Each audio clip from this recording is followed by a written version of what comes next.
The book is called So You Want to Talk About Race. And so my question is, do people want to talk about race?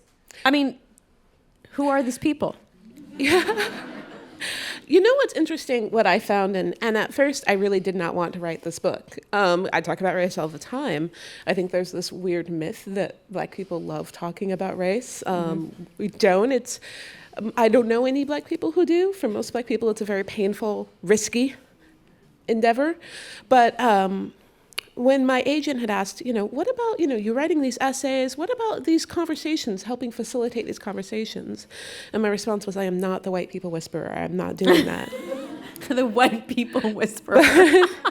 Okay. But what happened was I started paying attention to what I was getting. And what I noticed was I was getting a lot of people messaging me privately.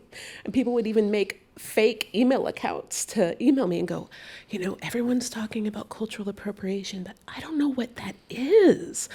And it wasn't just white people, right? I think, it is a tool of the oppressor to deny us language for these things to even begin to move forward.